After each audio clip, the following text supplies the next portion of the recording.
Hello and welcome to the Sonic Cinema Podcast. My name is Brian Scuttle and thank you for joining me at www.sonic-cinema.com as well as the Sonic Cinema Podcast YouTube channel. You can also hit us up at patreon.com/Sonic Cinema. At the lowest level, you will get access to uh, early access for reviews as well as um, film festival short film block reviews, such as the ones I did for the festival that I'll be covering today.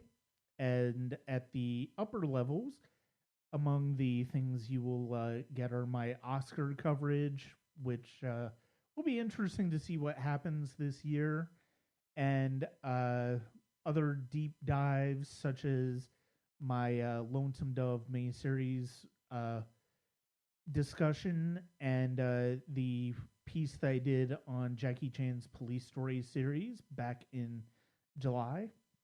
That is patreon.com/Sonic Cinema. And I hope you choose to decide to subscribe. On Sunday, the Atlanta Film Festival wrapped up its 2020 edition, and it was something that I desperately needed. More than I realized at the time that I started it, because the movie theater I've worked at for almost 18 years was shutting down for good after we'd been open for a month. And it was a bit of a surreal week because of that, but ultimately the film festival helped keep my mind focused on the things that are important. And that's one of the things that I really came to appreciate about the Atlanta Film Festival this year. I was really looking forward to my second straight Atlanta Film Festival when I was confirmed to be covering it again this year back in March. I was disappointed when it got postponed from its original May timeline, although completely understood, given that that was the early time of the pandemic. And overjoyed when I found out they were going to try it in September after a few months delayed. The icing on the cake was when in August they announced that they were going to be doing a hybrid virtual and drive-in setting, which was spectacular for me. I really got excited by that format. I'd been going to a few of the screenings the Plaza Theater has done as far as pop-up drive-in screenings at their parking lot, as well as the parking lot for Dad's Garage, a theater in Atlanta that has also been shut down from the pandemic. And I've really enjoyed those, and I was really looking forward to having those screenings to go to as the festival moved on. They added a third pop-up drive-in location at Pullman Rail Yard, which has been used for location shooting for movies like The Hunger Games as well as Baby Driver over the years. And that afforded them an opportunity to do indoor drive-in screenings, which was really cool. That was actually the place where my first screening of the festival was at, and I really enjoyed the atmosphere, the natural light.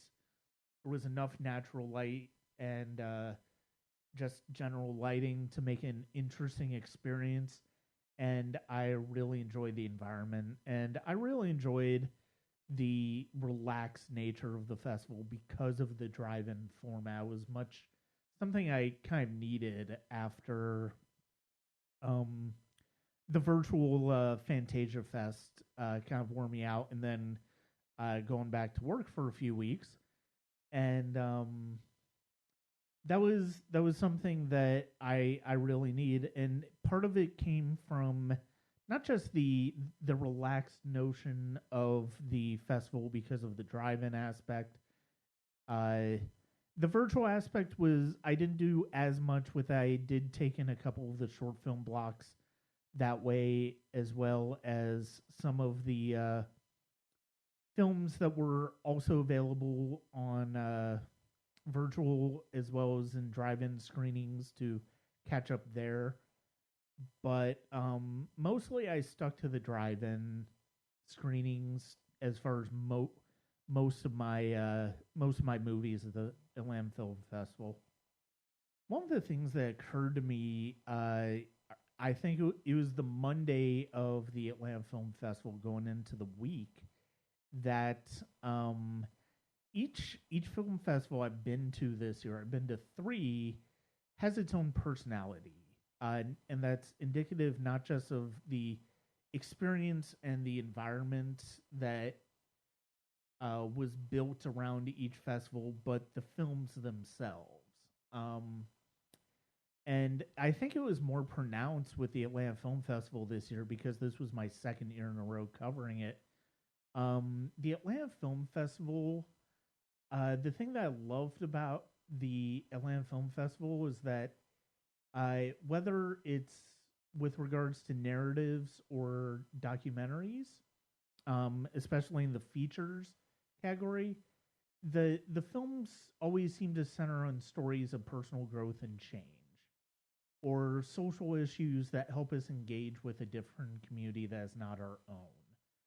And the double feature movies that I watched on Monday of this festival, the Miseducation of Bendu, which was one of my favorite movies of the Atlanta Film Festival, as well as The Outside Story, which has a wonderful performance by Brian Tyree Henry. They really help snap this into focus, and I really appreciated that this year, especially from the festival, but also snapped into focus why some of my favorite movies from last year's festival were some of my favorite movies because they touch on similar ideas, similar themes, and similar types of stories. And that was certainly the case with a lot of the films at the festival. Not all, and certainly not in the short film categories where you have science fiction movies, you have experimental films or midnight movies that touch into darker, more horror material. But a lot of the movies, by and large, deal with these type of ideas. Um, like I said, there were a couple that don't. This Sunday night screening that I watched, Dead by Midnight, Why to Kill, which was a Georgia filmed production that played. I didn't really get too much into that. I hadn't seen the first one, and the anthology aspects of it. There are some stories that are better than others, but the stories that weren't that good weren't really not that good at all. And there was another thriller that I saw through Fantasia Fest called Climate of the Hunter that played the first Friday night, and that's an enjoyable one, but it's more of a genre offering, and so it didn't really fit in the same mold as a lot of the films I'm talking about when I talk about the personality of the Atlanta Film Festival. There were a couple of the panels that I took in this year, which I didn't really do last year. The first one was a Q&A with film composer Evan Hodges, who is a fellow Georgia State University alumnus. That was on the first Saturday of the festival that I took that in, and that was done virtually. And then there was a discussion with showrunner and writer Damon Lindelof, who co-created the Watchmen TV series, the Emmy-winning Watchmen TV series, and that was on the second Thursday of the festival, and that was really entertaining to watch and to hear him talk about his career, his evolution as a showrunner, compared to when you compare Lost to Watchmen, which Watchmen was filmed in Georgia, and actually the Plaza Theater, which is the main hub of screening locations for the Atlanta Film Festival, is shown in Watchmen, as well as has been in other movies as well, such as Mike Flanagan's Doctor Sleep. So keep an eye on that. But those panels were entertaining. That the thing is those panels that they have at the Atlanta Film Festival and Creative Conference, which is the official festival name, those are more geared towards filmmakers. And as I'm not really that interested in filmmaking now in terms of me doing it, uh, that's one of those things where it's like I'm I'm kind of inclined to not really take those in as much. But those panels that I took in, I did want to, and they were really entertaining. This was probably the most consistently strong collection of movies that I think I've had at a film festival this year.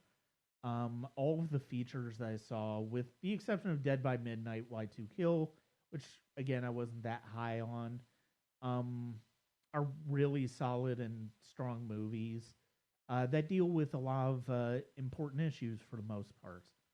And that's true of whether it's the Jude Law and Carrie Coon movie, The Nest, which I reviewed via IFC Screener, um, that played on the opening night of the festival, or a documentary like John Lewis' Good Trouble about the late civil rights icon that played a couple of special fundraising events on the final Saturday night of the festival, and was one of the original selections for the festival when it was still going on in May, but was available virtually if you wanted to check it out throughout the festival. I saw it at the drive-in screening back in July, shortly before John Lewis passed away.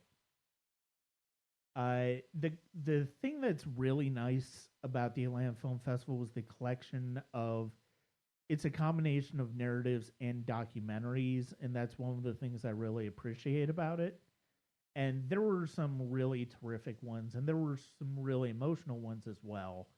If this is the second festival in a row that I've covered that had Feels Good Man as part of the festival, it's the story of the evolution of Pepe the Frog from an underground comic book character to an anti-Semitic symbol of hate. And if you haven't watched that yet, I highly recommend it. It is one of the very best political documentaries of the past few years, and is absolutely a must see.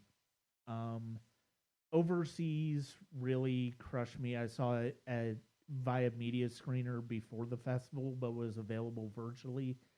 It's a documentary about women who are being trained to be overseas domestic workers, and you see the way that they are being trained to handle abuse that they may come into when it comes to their jobs. And that part really broke my heart, because of the fact that it's like there's no reason as a society that we should be treating anybody that way, especially somebody who is willing to go out of the country to take care of people that they don't know, to try to build a life for their family.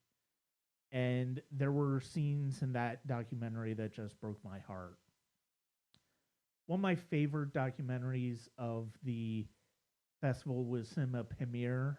It's about a movie theater that was reopened after the Taliban fell in Afghanistan, and it follows the movie theater workers as they're working through the political turmoil and just the anxieties of running a movie theater in general. And as somebody who's been in that position for the past 18 and a half years, going on 19 years, I empathize so much with these people.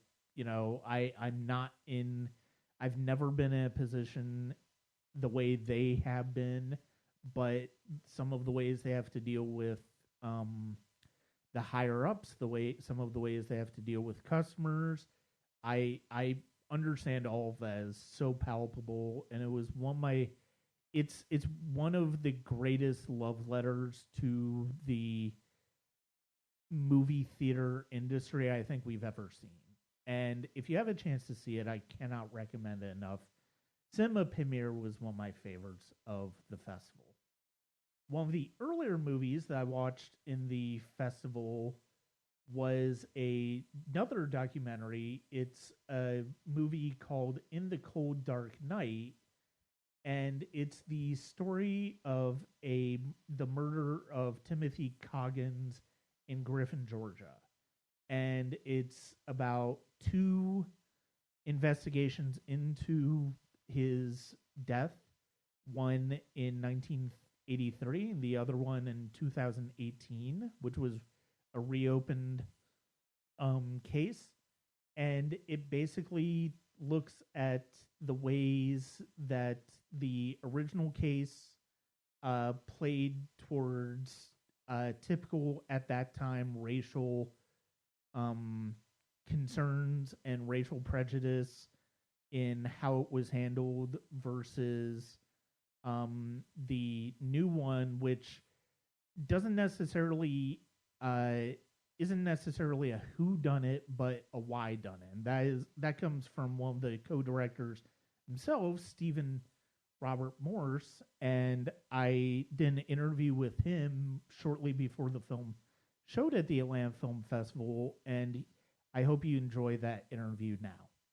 What was the inspiration for you to make this movie? Yeah, look, my business partner Max Peltz and I we're looking to, we always want to tackle big issues of our time, and we view the racial problems in America as one of the big issues of our time. Mm-hmm. Previously in previous movies, Amanda Knox was more about like women and how women are perceived by courts, and then I did one called Euro Trump, which was about right wing politics, and then this was the next one after that. And Max and I are always looking for big themes and big ideas, and it seemed at the start we didn't know what this story would become, but it seemed like many of the elements were there. Was there a particular reason that the murder of Timothy Coggins drew you to discussing this particular issue? So I think it was just that we found it very interesting, and from every lawyer I've talked to, it is unusual and strange and interesting that the case was opened 35 years later, mm-hmm. after the murder, and it was also very odd and unconventional that it was opened without new DNA evidence. Because when I've talked to different lawyers, they'll say, well, 99% of cold cases are reopened because of new DNA evidence, and there was no new DNA evidence in this case, mm-hmm. and that's what drew us to it. Yeah. What were there any particular challenges that you had in coming into this story? Were there any particular challenges you found in terms of the perspective that you wanted to tell this story from? Dare I say that there were many, many people who were very cooperative, and I think that's one of the really remarkable things about this story is that it's really a very 360-degree overview of this case. It was we had the sheriff's office involved, we had the GBI involved, we had the victim's family involved, we had the perpetrator's family involved, we had the lawyers on both sides. So dare I say, from a cooperation and collaboration perspective, I couldn't have asked for anything more. But there were many challenges because that I guess we're just in terms of shaping the story and figuring out what the story was and things like that. Mm-hmm. It was more now there were so many facts and so many random things that we had to really distill what we could put in the movie versus what we couldn't. I'd say there were other threads that we wanted to take. There were other murders that we wanted to talk about, and other interesting things. But they just kind of went a little outside the scope of this movie, which we wanted to focus on Tim. Yeah. What was the most surprising thing for you when it came to I guess I should say, what was the most surprising thing that you took out of this movie when it came to making it? Well, look, I guess I was as surprised as anyone that without giving it all away, that the prosecution was able to get a guilty verdict, even though they had fairly limited evidence, right? I think that's for me fascinating, and I guess it shows. It shows the power of what I guess good. I don't want to say theatrics, but I would say good persuasion skills would do. So, and I think that the prosecutors in this case were very effective. Were there any particular true crime documentaries, other than the ones that you've done yourself, that you were sort of inspired by when it came to forming the blueprint for the film? So I would say there wasn't a lot to go on, because I'd say in most true crime stories, right, it's like a whodunit. And then in this, there's this interesting line that we've almost taken as a tagline for the movie called "It's not a whodunit, it's the why." And I think that that's what sets apart from most films or TV series in the true crime genre. There's multiple suspects, and you don't know the answer, and there's a lot of back and forth.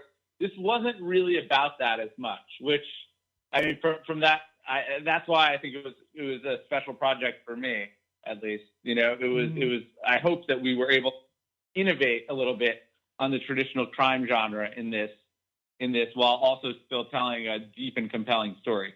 Who are there any particular other documentary filmmakers that you find yourself inspired by? I find that people like Marshall Curry, who he's one of those people. He made this movie that inspired me years ago called Street Fight, about this election. It was about an election in Newark, New Jersey. It was actually the election that brought Cory Booker to power. That I would say that film really kind of inspired me to get dirty and know that you just all you need is a camera, really. I would say that film isn't shot. It's not like it's shot amazingly well, but it's just like he did such a great job of storytelling in it. And he's definitely someone who I respect a lot. And then there's obviously like the Ava DuVernay characters, the worlds that she's created, especially with like the 13th, that are again these super big issues that she was really able to make. That she was able to take like an amendment to the Constitution and make a full movie about it. Yeah. Well, what is after plays in the Atlanta Film Festival? What's next for this movie? That's a really great question. We would love to do it. So we've retained all theatrical rights to the movie in the U.S. I don't know if you know this, but like a shortened version of it aired on ABC 2020. And that we kind of, because of COVID, we had to do things in an opposite order of what we would have loved to normally have done. We would have loved to get this in movie theaters first, but, especially today, right, where the movie theater, the whole business is shaky, and God, I don't know what it will be. We'd still love to get it in theaters, I guess what I'm saying, because we'd love for it to qualify. Is what we really wanted. That was always our dream, was to at least qualify it. I'm not saying it's worthy or anything like that, but I'm saying, we always wanted to give it a run, and we shot it for theater, right? We shot it in 4K. So luckily at the Atlanta Film Festival, getting the first opportunity, and probably one of the only opportunities, to see what I think is a beautifully shot movie on on the big screen how it was always intended to be seen, as opposed to being on the small screen, which is, not as cool. Mhm. Yeah. Yeah, and I'm really looking forward to. I'm actually going to be at the screen tomorrow night, so I'm really looking forward to watching it Oh, cool. in that format. So, thank you very much for your time today. Yeah, thanks so much and if you have any more questions or anything, I'm. One of the other documentaries that I really loved in the movie, in the film festival, there weren't too many that I watched this year, but one of the ones I caught up with near the end of the festival was Fandango at the Wall. And it's the story of musicians who look to bring an old Mexican folk music to a concert that is played on both sides of the American Mexican border wall. Where it is in San Diego and Tijuana, and that's just such an entertaining love letter to music, to the way music can bring people together, the way music can feed the soul, and the way that music is one of the great unifiers. And I think having documentaries like Fandango the Wall and Cinema Premiere, they both really speak to art, the importance of art in the modern world, and I think that's something that we have a tendency to take for granted. And speaking as a musician and a lover of film, it was really great to see documentaries that played up to that, and they stand in contrast to a movie like In the Cold Dark Night, uh, which illuminates the worst of humanity by showing the best of what humanity is capable of in those two documentaries. And it was really a great combination of subject matter. It's really a strong collection of subject matter and social issues, as well as taking us into different worlds that we didn't necessarily expect going in. And so those are Fandango at the Wall and Cinema Premiere were easily my two favorite documentaries of the festival, other than Feels Good Man, which is I cannot recommend enough, and Overseas, which was just devastating and how powerful it was, and In the Cold Dark Night. This was just a strong year for documentaries at the Atlanta Film Festival. All of them, honestly, were worth seeing in one way or the other, the ones that I saw. When it comes to dramatic films and scripted narratives, there was a lot to really like. The one that easily resonated with me the hardest, though, and it's honestly the best movie I saw at the festival, was Chris Bailey's Curtis. It is the story of an older man who seems to be living on his own, although we find out that he is living with his mother. His mother is trying to take care of him. But he has mental issues. He has he suffered from schizophrenia, and the one lasting memory of his earlier life is of his performance in the city championship that netted him a championship ring. And at the beginning of the movie, he loses that ring, and the rest of the movie is him and a teenager on the basketball court near his house, striking up an unusual bond as Dre tries to help him find his ring. And it's a movie that I will never forget. It was such a powerful experience. It was such an emotional experience because you really empathize with Curtis, and it's a movie that it makes you really think about the way we treat homeless people, the people we see on the streets who seem like who are down on their luck, who are struggling, who don't have it as well as maybe we do. And whether it's because of mental illness, whether it's because of financial circumstances, and it's a heartbreaking and personal story. And Dwight Henry's performance as Curtis is one of the best of the festival. And if you get a chance to see Curtis, whether it's at film festival, whether it's just in regular release or video on demand, I cannot recommend it enough. It's something it they're entertaining moments. It's not completely dark or bleak. It's sad though, and but sad in a way that I think we all kind of need to be sad at a certain point this way because of the way it makes us see people on the outskirts of humanity, and it's something that if you're an empathetic human person who wants to understand people regardless of who they are, it's one that I cannot recommend enough, and I really hope it gets a I really hope it gets the release it deserves because it is a wonderful film. Probably my next favorite movie of the festival was The Miseducation of Bendu. It's the story of a 15-year-old Indian girl who is constantly bullied at her high school, and she's trying to basically test out of all of her classes so she doesn't have to go high school anymore.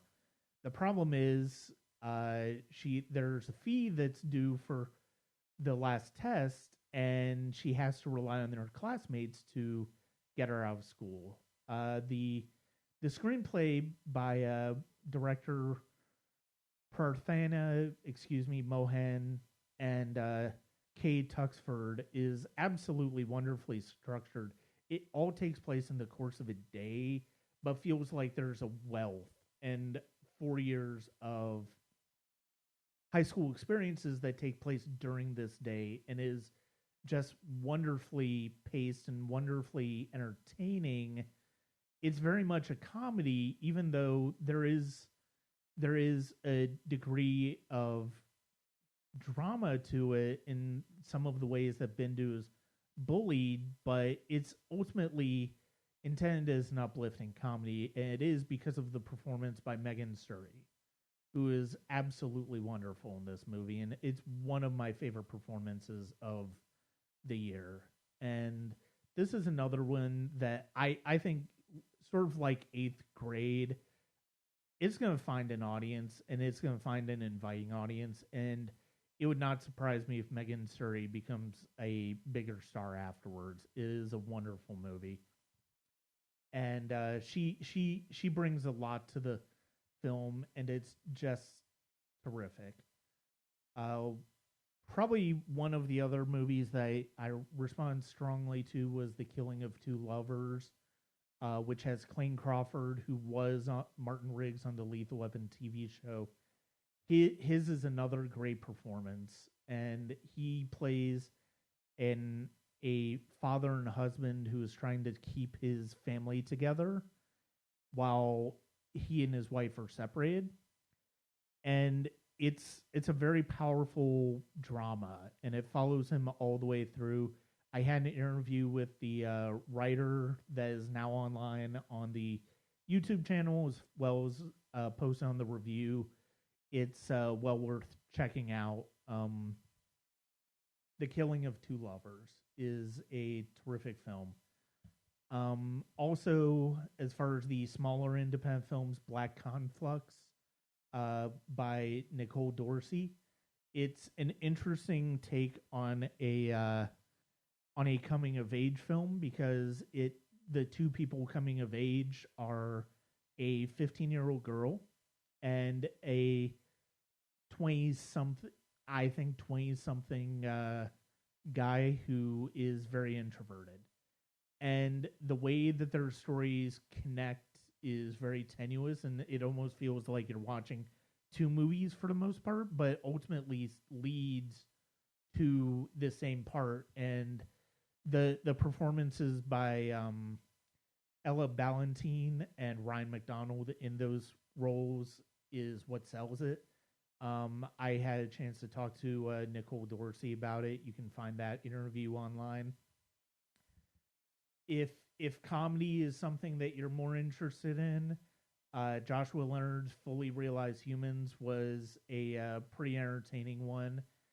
In it, he and his character and his wife go on this almost spiritual journey as they're a month out from the birth of their first child, and it's just, it's kind of wacky in a lot of cases, but also is grounded in emotions.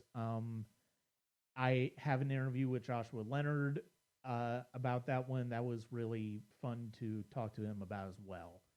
And I hope you enjoy that. Check that out on the review and on the Sonic Cinema podcast YouTube channel. There was one more interview that I did for the Sonic Cinema for the Atlanta Film Festival, and it was in regards to a short film called Homecoming. It was part of the noir section of the festival, and it's the story of a young man who works at a mortuary with his father and goes out for a night with one of his best friends, and he starts to even though he dreams about getting out on his own and being in a different situation and getting away from his father's work, the events of that night are going to maybe at least bring him back to realizing that that's maybe the place where he needs to be right now.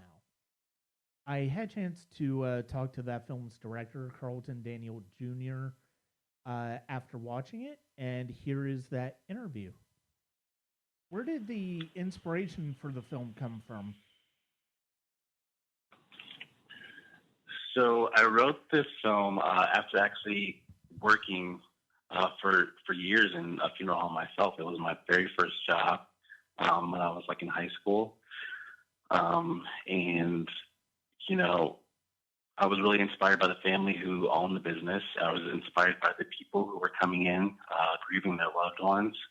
And I really wanted to write about my experience and some of the things that I saw while I was there.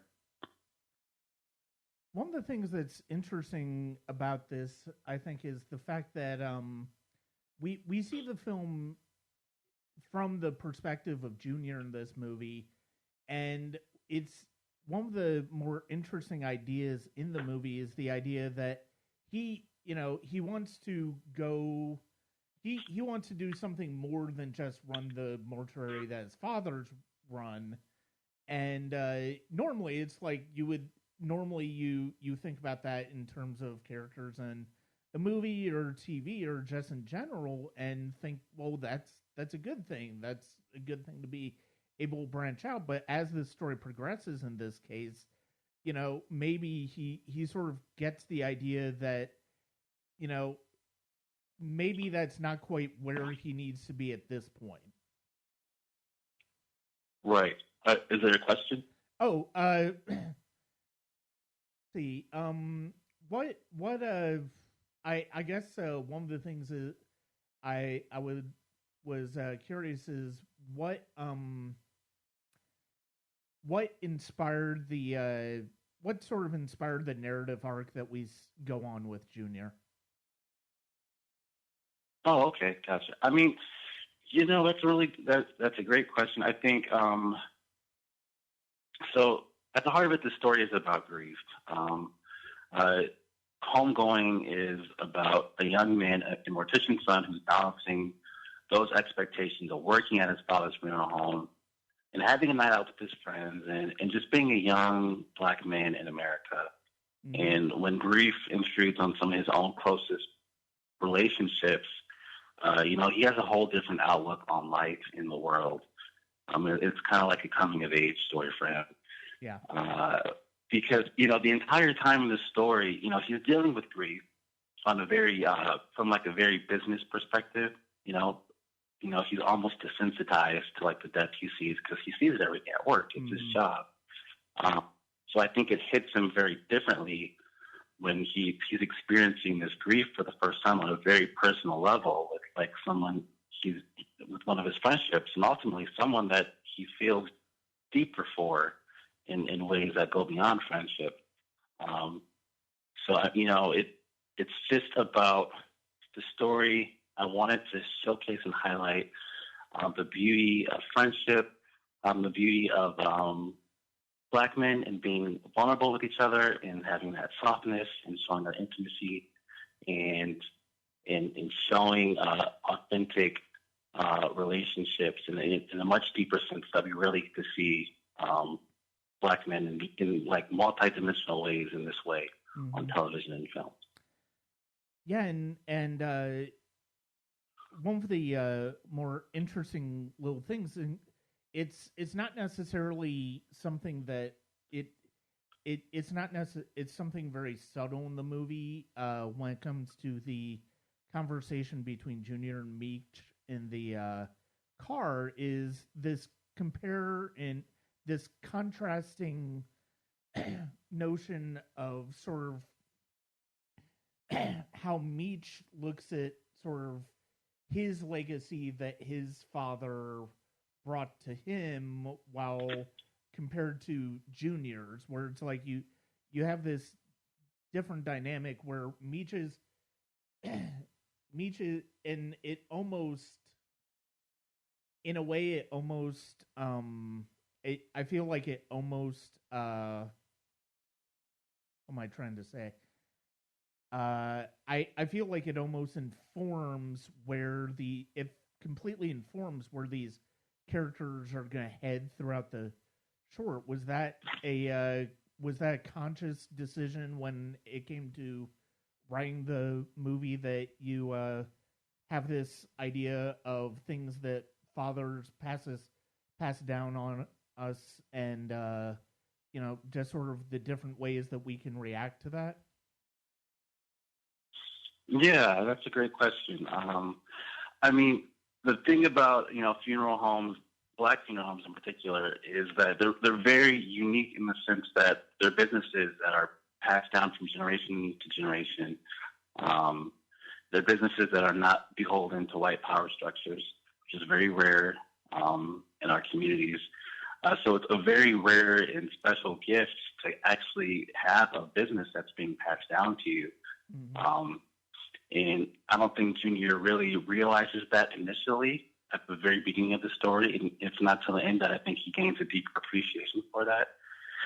And I think you can see the divide, and you can see how the racial wealth gap affects Americans, because even with the other character, Malik, when he's saying, the only thing my father left to me was debt. Yeah. And that's a very real thing. A lot of Black families do not have businesses to pass down. They don't even have homes to pass down to their families. Sometimes it is only debt. So it's a critique on the racial wealth gap in America and how it affects our communities, and how it really influences the things that happen in our communities. And so I wanted to showcase this family that actually has a business that's being passed down to Junior, and what that means and the power behind that. Mm-hmm. I really like the contrasting opening and closing shots of the movie, where you have this very where you have this very symmetrical structure of the movie, where you start out with the three friends together, as well as a scene of Junior in the funeral home, and then you have the friends together again as well, with another scene of Junior in the funeral home, with but it carries different weight given what happened in the in the narrative in the middle, and I really like that that sort of symbolism and structure that the film carries. Oh, thank you. Thank you. I really appreciate that. That means a lot. It's definitely something we strive for. Symmetrical framing compositions, shallow depth of field, bright colors.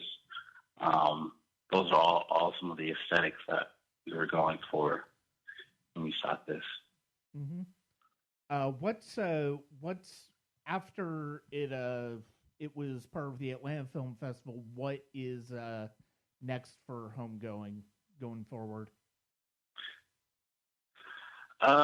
We have some more festivals going forward, but we can't announce them just yet. I can't. I have to wait for the festival to get me to go, but there will be more festivals coming in the near future. Okay. Yeah. Right. I'm sorry. No, that's fine. That's fine. Well, thank you very much for your time today. I really appreciate it, and I really like the I really got a lot out of the film. Thank you very much for. I appreciate Daniel for pointing me in its direction. Yeah, and thank you, Brian. I really appreciate you even taking the time to watch the film, and hopefully I look forward to reading what you write about it. And thank you so much. I appreciate you doing this because the work you're doing is also a huge benefit to me and getting more people to watch the film and getting into more bigger festivals. So the work you do is extremely helpful. I'm very grateful for you as well. So no problem. Thank you. And absolutely. You have a great rest of your day. You too. Okay. Okay. Take care. Bye-bye. Bye. So that's it for this episode of the Sonic Cinema podcast. I could go on. I could talk about the Glorias, about Gloria Steinem. I could talk about Sylvie's Love, The Outside Story, Some Kind of Heaven, and many others. But honestly, you can read or hear the reviews that I talk about with regards to all of the films. And I would appreciate if you do that, as well as check out the interviews they did with these filmmakers. It was a pleasure to talk to all of them and be able to get perspective on their way of thinking when it came to the movies and the stories that they were telling. There were a few more that obviously I would have liked to have been able to talk to, but unfortunately that may be another time. But for now, that's it for this year's Atlanta Film Festival. I look forward to being back in 2021, maybe with some more, maybe with some actual screenings at the plaza again indoors as opposed to drive-in. But I do kind of hope they keep the drive-in format because I did really enjoy it a great deal. I hope they try to work that in to the future of the Atlanta Film Festival. Thank you very much for listening to this episode of the Sonic Cinema podcast. My name is Brian Scuttle. I've got another one coming up pretty quick here for the Sonic Cinema podcast. I've got another one with a filmmaker that I actually met at the Women in Horror Film Festival. Their film played there, and I absolutely loved it. And we become friends after that. And now I am pleased to announce that I'm pleased that her film is going to be playing at the Salem Horror Fest this month, and I highly recommend you check it out. But that is for that podcast, and that will be released on the Tuesday after this one. And that's it for this episode of the Sonic Cinema podcast. Thank you very much. This is Brian Scuttle. Subscribe to the Sonic Cinema podcast YouTube channel. Subscribe to the Sonic Cinema podcast on Google, Apple, Spotify, and wherever you listen to podcasts. And also check us out at patreon.com/Sonic Cinema. Thank you very much. And this is Brian Scuttle for www.sonic-cinema.com.